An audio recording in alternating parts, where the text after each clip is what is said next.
Yay Networks. And I would miss that fraction of a second when they swell. And I only will know if they've swelled if I've gauged how big they are in the beginning. Now that would apply to business too, because if I pitch something and you're really excited about a project, it's the gimme. Right. So it could be in romance, it could be in business. For me, chocolate makes my pupils swell. I've been told over and over again. Yeah, so Do you know what I'm trying not to make my pupils swell? Coffee.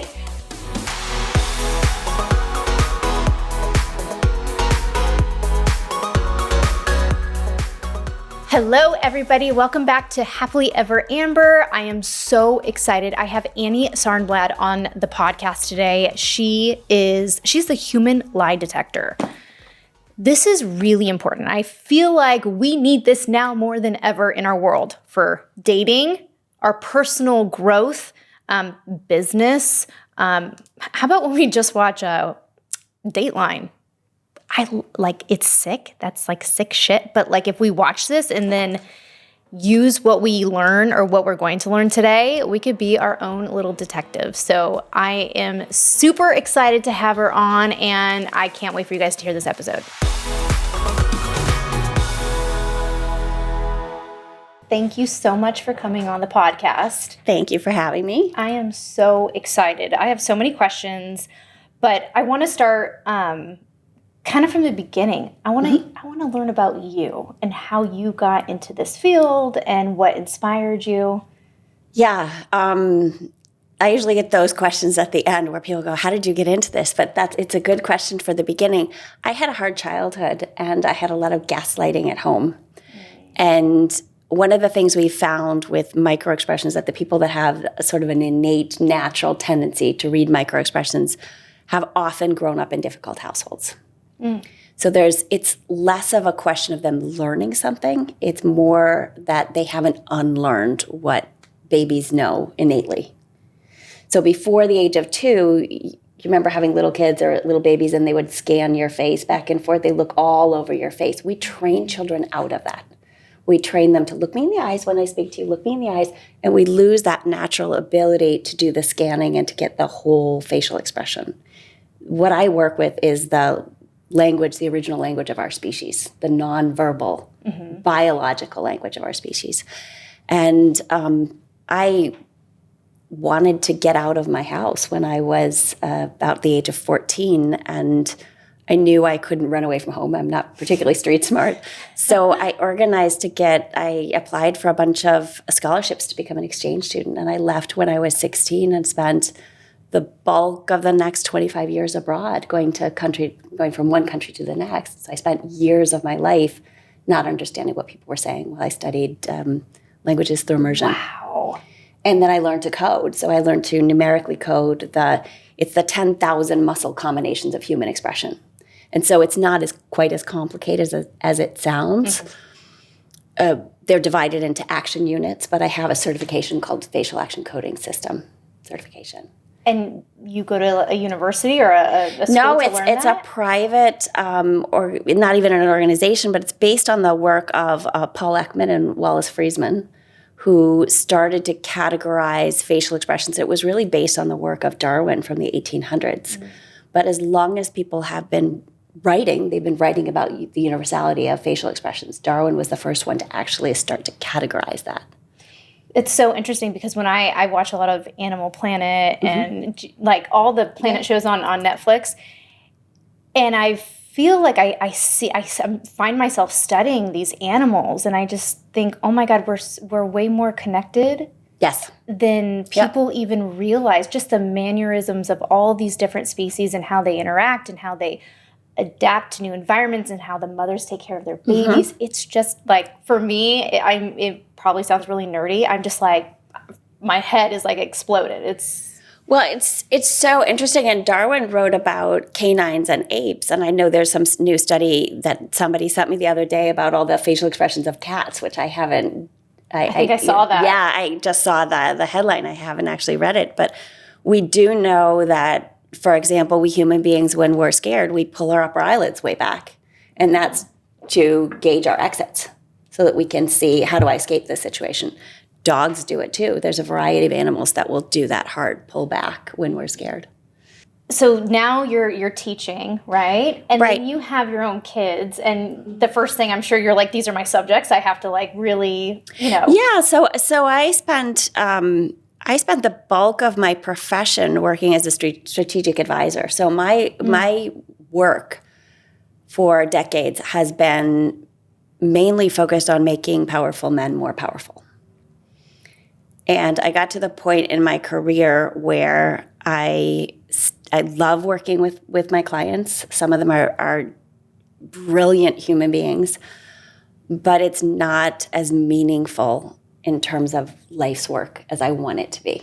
So I'm redirecting my focus particularly towards young women so that I can teach them the skills to recognize the red flags. So when we get that feeling in our gut that something is off with another human being, I want to teach them the science to identify why you're getting that feeling in the exact moment that they're having that conversation. Oh, it's so powerful to teach them. I told you, a 13 and a 10-year-old daughter, and I have experience also raising an autistic kid and high functioning, but nonetheless, she really just misses these social cues, and thinking of her going out in the world and being manipulated, and it scares me to my core. Okay, so my autistic clients are my best students.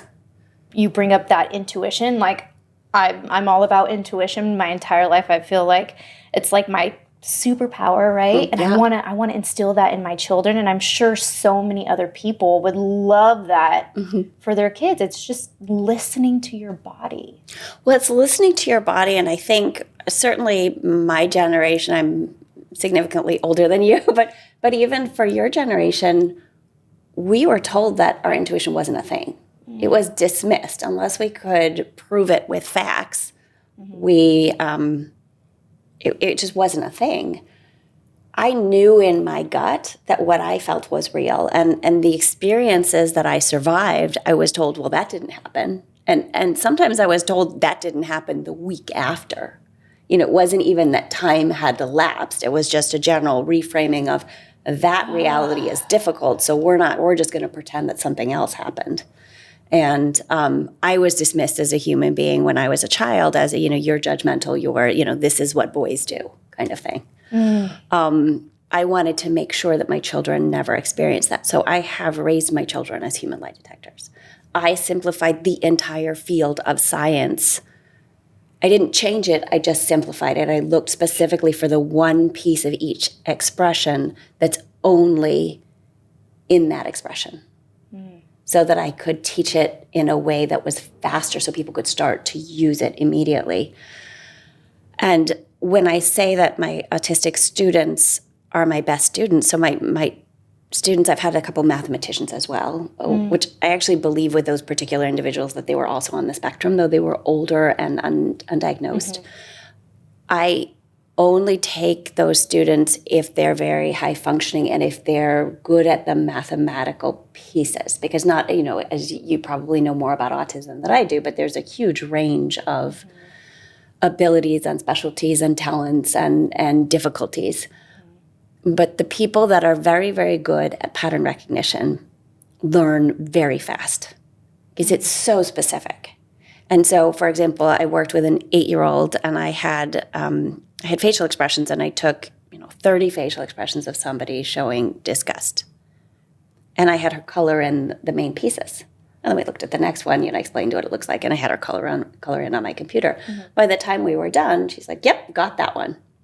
And then we did anger, and then we did sadness, and then we did. So she gets the patterns, and then we move from the still pictures to the videos, because you can't really. That's why I put the videos on my website. I have the videos of each expressions. I know you've seen them on social media. Yeah. Put them there too, so that people can not only read my book, but actually really get that sense of what it looks like live on somebody else's face, because it's not useful otherwise. But do you find that sometimes, like, the real crazy people of the world, like the sociopaths, and they're almost good at tricking you to think it's like the ice cream man, right? Like, Yep. they'll go back to the ice, like, hey, little girl, do you want some ice cream? Do you want Right. some candy? But the facial expressions are misaligned with their words. Okay. And so that, if I can teach you how to recognize that, that's what your gut is telling you.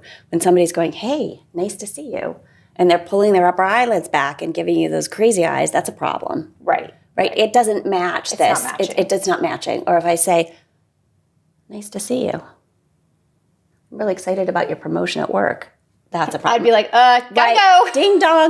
So that's the bad bunny rabbit nose. Yeah, and yeah. we know, and I'm exaggerating, I'm doing it repetitively, but it can just be that little, one little twitch while somebody's saying, so if you say, I hate broccoli, okay, I'm not going to give you any broccoli at my house. That matches, that's fine. You're talking about something. You know what happened at work today? Okay, something bad happened at work today. That matches, the words and the facial expression match. So the reason that my students with autism have seemingly outperformed every other student I've had, it's really interesting. So I'll only train the children when I'm training the adults too. And I don't do this. This is why I'm trying to, set up courses and teach on a wider scale. It's like a family. And democratize. Right. Because I don't have time to take on the individual families anymore. But when I did, I would always train the parents too. Because they need to be having these discussions and watching TV together and say, what did you see? So that they can continue to learn. It's like a language. If only one person in the family speaks that language, it's not. So you have to keep practicing and using it.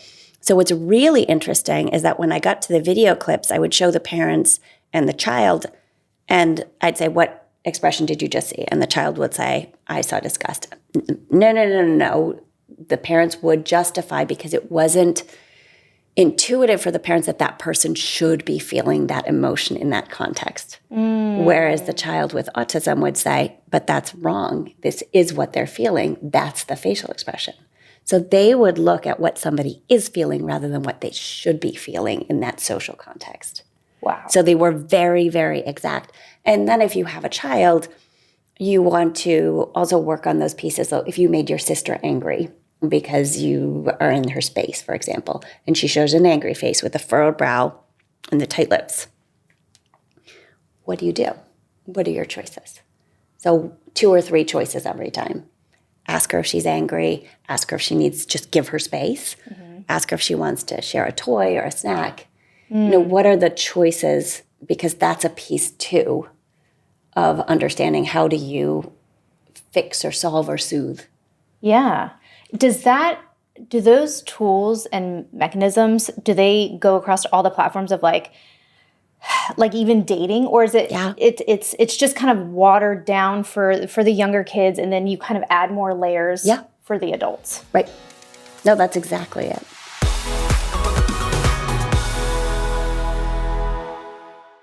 This show is sponsored by BetterHelp. The holiday season is here. It is upon us, and I couldn't be more excited, but at the same time, I tend to get a little holiday blues. It's getting darker really early now. I'm feeling like, okay, I know I'm going to have a lot of expenses. There's a lot of gifts to buy. I want to make sure that I hit everybody. My family doesn't live in the same town as I do. So when I see families get together for Christmas caroling or cookie decoration, it kind of makes me feel sad.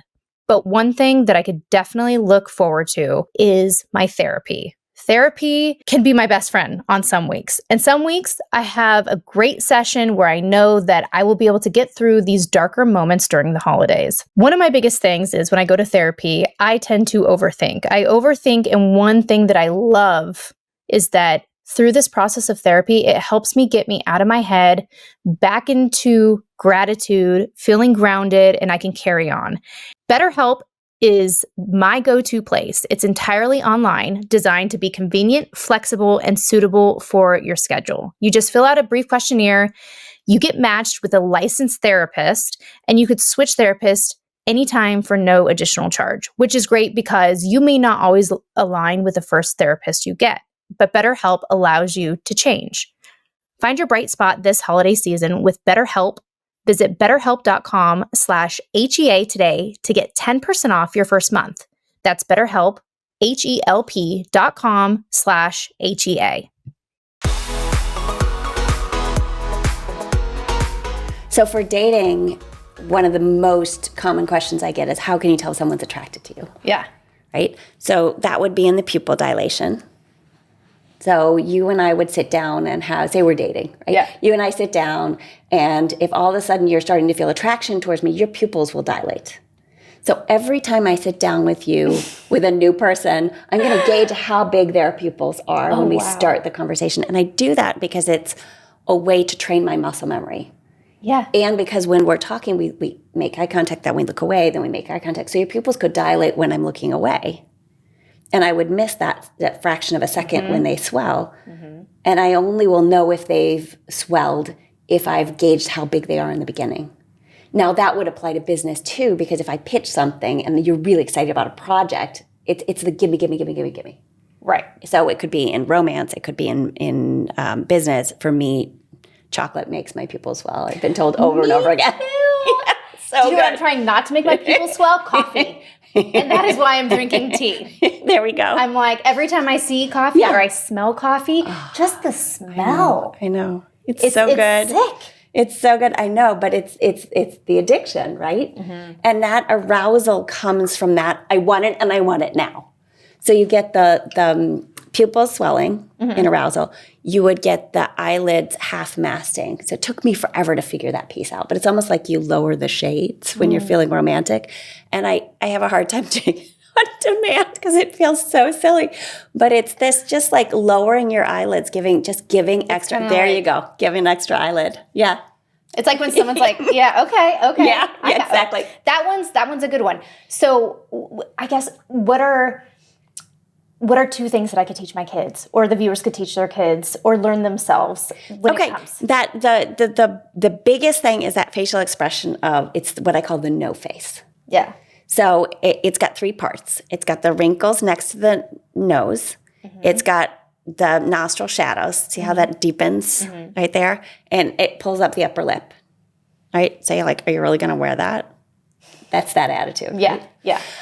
Not to cut you off, I do that all the time. I'm like, girls, how do you like this outfit? And they're like, and I'm like, say no more. Say no more. No, you showed it with your face. So that's the macro Like I prefer the facial expression instead of the words, because the words can be really hurtful. Well, the words can be hurtful, and the facial expression's plenty specific enough. Yes. It's clear as day. Yeah. And it's biological. It actually precedes the thought process. So it's just this spontaneous, innate, deep in our gut, in our primitive brain. It's this, no, I don't want to do that. I don't want to. Yeah. And so the micro expression is just that little flicker. And if you can teach them that, that's the no face. But it's also, I was trained that it was the disgust face, and that's correct. But if you say to me, do you have 4 hours today to work on this podcast? I don't. I have other meetings. So I'm going to show you the no face. It doesn't mean I don't like you. It only shows the feelings, not the thoughts. So with your kids, you have to put it in that context. But if you say, I want to do this with you, do you want to do it with me? And they go, that's a no. And the problem that I teach my children is when you get this negative no face with kind words, that's predatory. That's dangerous. It's not predatory every time, but it's a red flag. Right. It's just so unfortunate, though, because you see, all these kids are on social media. And so a lot of the predatory stuff that's happening is now happening virtually, which is... Correct. It's really hard to gauge. It's like someone can easily trick you, but... So I'm Swedish. I spent many of my important years, high school years, some of my high school years, all of my college years in Sweden, got married, had 2 babies there, started my career there. We're very comfortable talking about humanity. And because of my childhood, I was very, very specific with my children about what bad people want to do. And I really only gave them the bullet points, but I used the technical terms. Bad people want to touch you here. Yep. We don't know why. We don't know why they want you to touch them. We don't know why they want to touch you there. But in general, people that are bad are terrified of grown-ups. Grown-ups who are bad are scared of other grown-ups. Grown-ups who are bad to children. Bad. Okay. Yes. Right? Yes. And so they will use words like, I'm going to hurt your mother. I'm going to hurt your father if you tell them this. And that is because they are so scared of your parents. that they are terrified of your parents knowing. So I was very specific with my kids. Probably too much, but it did. You know what? Protect them. I kind of take that approach when it comes to parenting. Sometimes I'm like, oh, maybe that was a little too much, or oh, the sex talk, I didn't need to go there. But kids are getting more and more sophisticated. Yes. It's like they come home, it's like, what's 69? I'm like, yeah. I mean, right. Hold on, let me go Google this on how to explain this. Or then you just have to because I feel like if you don't explain these certain things to them about whether it's predators or what happens when just all sorts of different situations. A big thing in my house is wearing crop tops. Mm-hmm. And I said, you guys can wear all the crop tops you want in the house, but when we leave the house, unfortunately, guys will want to look at girls that are wearing crop tops, and the wrong guy might look at you, and he might have a really bad desire to do something. And if I'm not there, or you put yourself in a vulnerable situation, so you just have to be respectful of your body. And so it's so hard for me. I was very specific about if you're somewhere where everybody's wearing these clothing, that's fine, right? Or it's just safer just by sheer numbers. I remember one of my daughters getting on a bus and wearing, and me saying at the last second she was going from Boston to New York, and I can't remember for the life of me. I think it was the first time and the last time she took the bus from Boston to New York. But she got out of the car and took her jacket off, and I said, no, you can't go into that context with this amount of clothing on. Mm-hmm. So, just dumpy, frumpy, big sweatshirts and things where you're in, especially when you're isolated. Right. And that's just the world we live in, unfortunately. Yeah. Something came up earlier that popped in my head, and I'm glad I didn't lose it, because that typically happens. People that are so, I don't know if stoic is the right word. I think of like Elon Musk and some of these guys that don't look like they have any facial expression, or you hear them talk and it's not like how you and I really, me being an actor and you doing this for a living, we really see the expressions written on our face. Right. What's going on? Is it because we talked about autism, right? Mm-hmm. Or being on the spectrum, and I'm pretty sure he has it. Elon Musk has talked. I believe he's talked about autism. It's a really good question. So we look at somebody's baseline. What's their sort of normal behavior, and what facial expressions do they show when they're in an average situation? What I worry about is this hard pull of the upper eyelids that somebody maintains, because that does show, in my experience, and the science shows that there's some mental instability there. And I recently did an interview where there was a clip on that, and there were a lot of comments, and people were saying, no, that's trauma. So we pull our upper eyelids back in fear, in surprise, in excitement, in shock. Mm-hmm. We don't hold it. We don't hold this expression, and we certainly don't combine it with joy. The real problem is when you've got trauma, and it can be a kind, good person that's showing trauma that is not going to go out and hurt people. Mm-hmm. But the biggest red flag for me is when somebody shows that trauma and then they show delight in it, because that's not good. You shouldn't be combining joy and trauma, or joy and what we would call crazy eyes. Have you ever been called into the prison systems to analyze? No, I've been asked to do a lot of things that I wouldn't do. So I haven't specifically been called into the prison systems, but every time I've been invited to do law enforcement up until now, certainly I've said no across the globe. Is it just something that is, you don't, just the energy of that world? I think there are certain professions, and God knows we have people in law enforcement and all kinds of security that are really good people that are doing it for the right reasons. Mm-hmm. There are certain professions that also attract people who are not maybe in it for the right reasons, but that are looking for power. And the numbers don't add up for me. I made a conscious decision to try to focus my work on people that I think are trying to do good in the world and not give it to people who might not use it for the right things. I certainly would do. I mean, we have wonderful policemen in the town that I live in. I certainly would train them if they wanted me to, if they wanted me to do a workshop for them. But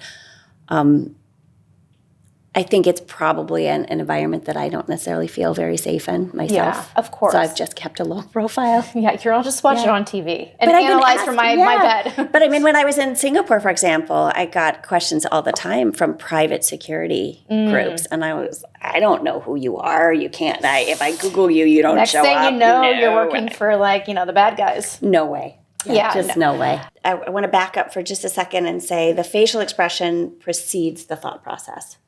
So we make the facial expression and it sends a signal to our amygdala that this is what that feeling is. And so it's how we mirror each other, how we human beings connect with each other. When we have too much facial paralysis, whether it's from a health issue, like advanced stages of Parkinson's, or whether it's from Botox, it actually freezes that part of the face that's necessary to make certain facial expressions.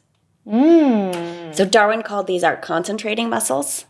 So we actually need to furrow our brows to go into deep problem-solving mode. And if we can't do that, that impedes part of that process. Because by doing that with your brows, it's sending a signal to your brain to tell you To need solve something. to solve something. To figure something out. That's our figuring out muscles. And so they're a piece of anger, but they're a piece of just straight up problem solving. And so anger is always going to have tight lips. That's how you tell if somebody's angry or not. The mouth is always going to be tight. Or they have too much Botox or filler in your life. Right. We're like, what? But you'll still see a difference, right? Hopefully they're not completely paralyzed. So it messes Or they're just pouting. You're like, are you sad? Sad is going to be the dimpling of the chin. Oh, okay. That's where our achy breaky heart is on our chin. Oh, I know. Oh, makes that sound right. As soon as you see it, you go, oh. Yeah. That's where all of our tenderness is. It's really, the chin is vulnerability. So it's a part of sadness. It's a part of love. Because we're vulnerable when we love somebody. We could lose them. They could get hurt. We could get hurt. And it's part of empathy. If you tell me something that it's I'm thinking in my head when like the babies are little and their chin starts shaking and then you're just like, oh, honey, it's so cute. But they're so sad. Right. So one of the ways I teach when I'm working with little kids is I'll take a YouTube video which is like a compilation of babies crying, and they always do it. And you watch that pattern and you just focus on that area of the face and you see 20 different babies doing it and your brain really registers, oh, that's the pattern. That's where it is on the face. It's so simple, yet it's fascinating. And so sadness would show in the brow too. It would be a tenting of the eyebrow, and this is what I call the line of sorrow. You can see it, my wrinkles I keep. Because I use my wrinkles to teach. Yeah. And so you get this diagonal line going straight down there, and I can't do it entirely on demand, but the inner eyebrows will form that triangle of sadness. Yeah. So there's all these different pieces, but all you really have to do is look at the chin. You can ignore the other pieces because that's proof enough. And Botox helps. So Botox would help with depression. Or the theory is that it helps with depression because one of the reasons is that it stops us from ruminating in that problem solving. Something's wrong. It's like putting your brain on pot. Something's really wrong. Oh, is it really that big of a problem? So it's Botox. I'm not a doctor, so I can't tell you all the benefits, but I do know that I have friends and loved ones that have found great relief from migraines, have found some relief from depression, because it kind of pulls you out of that hamster wheel of, oh, this is wrong. And the reason that the brow of problem solving and the brow of anger is the same is because anger also has that piece. And Paul Ekman writes about this in his books. He's brilliant. And he writes about microexpressions in an academic way that I never could. But if you're really interested in the field, he's a great resource. But he talks about the anger being a piece of, anger has that problem solving. There's an obstacle in the way of what I want. Right, that makes sense. Yeah, for sure. Yeah.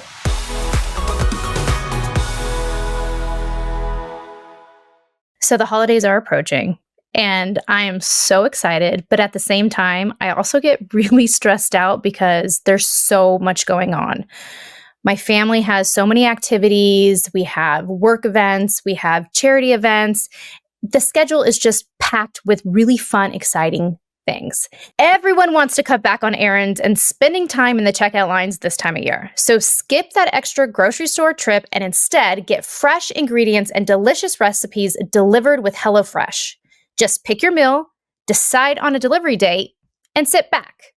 Just like always, HelloFresh ingredients travel from the farm to your door. That is so amazing. So you know that they're so fresh. I love that. And everything comes pre-portioned, so you can just get to cooking. So one of my greatest memories growing up was cooking holiday dinners with my Nana. We used to spend hours in the kitchen cooking all day. It was amazing. And this is the same type of tradition that I want to create with my girls. And this is exactly what HelloFresh does. It gives me an option to be able to bring in these fresh ingredients that I know are coming straight from the farm to my doorstep, and I get to cook with my friends. And I don't have to get stressed out about going to the grocery store. I just know that when I open the box, everything that I need is going to be right there. So London and Riley and I can just get our hands dirty and start cooking. And it is so exciting. And not to mention, the girls and I have the biggest sweet tooth. So ordering HelloFresh gives us the option to be able to pick and choose meals and desserts just that have a little bit healthier vibe, so we don't feel so guilty when we have dessert with all of our meals.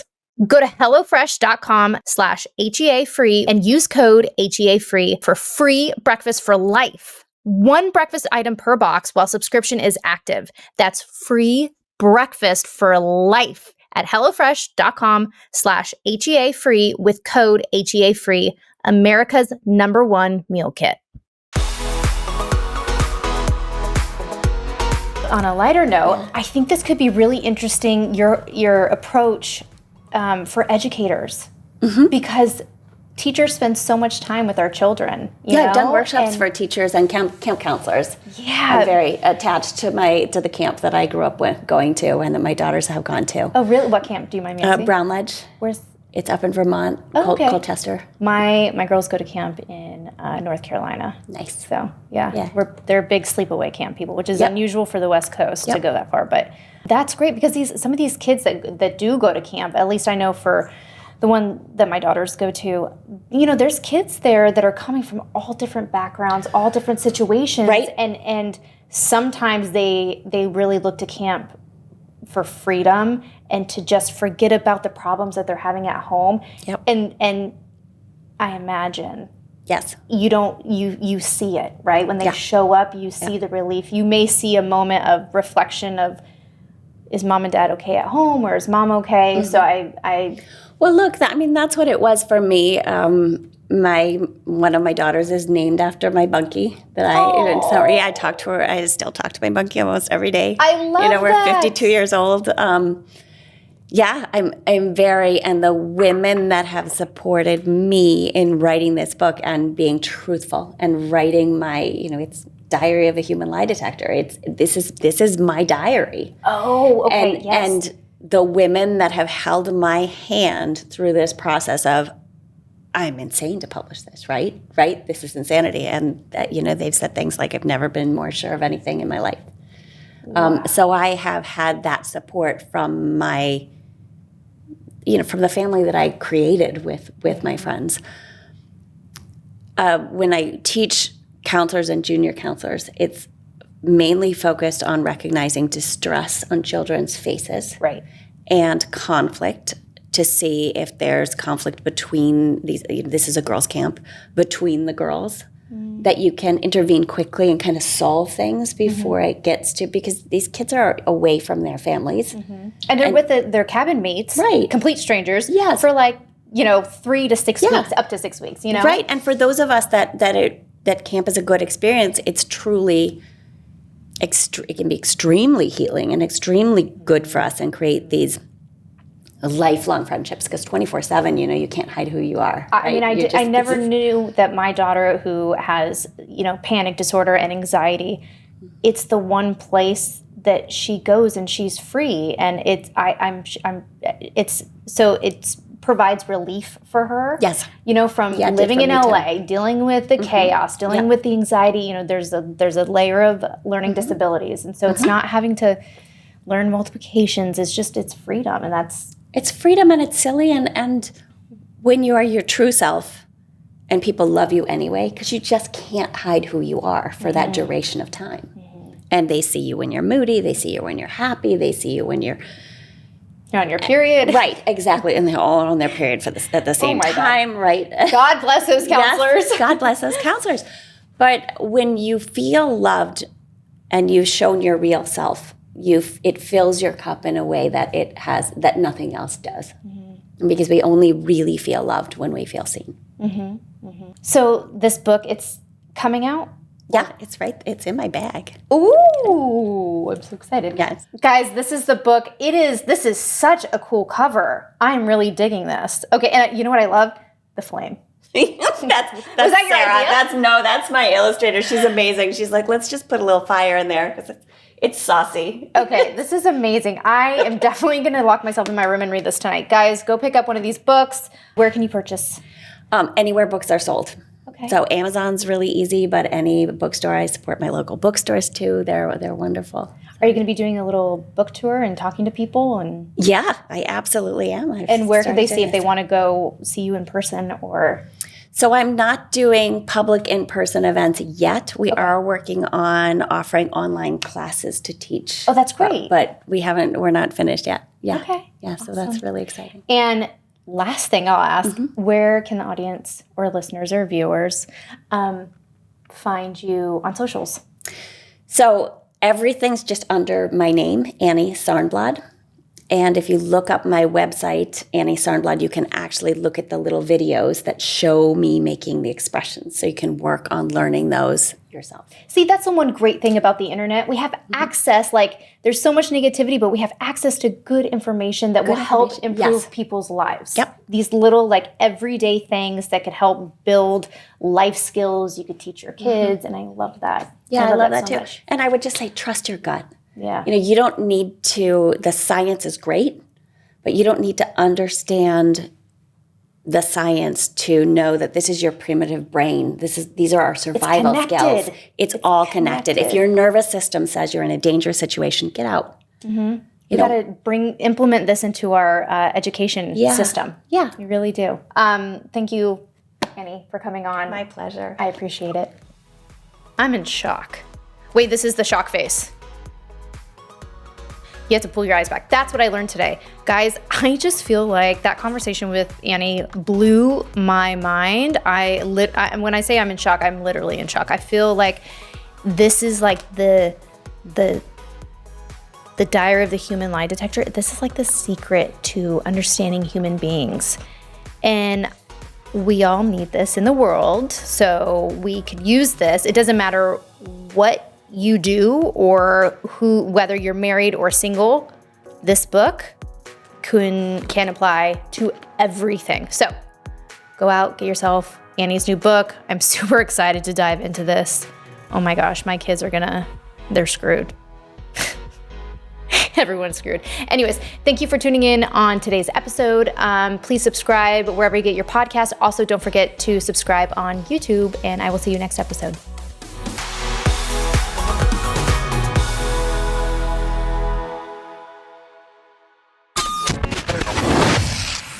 Yay Networks.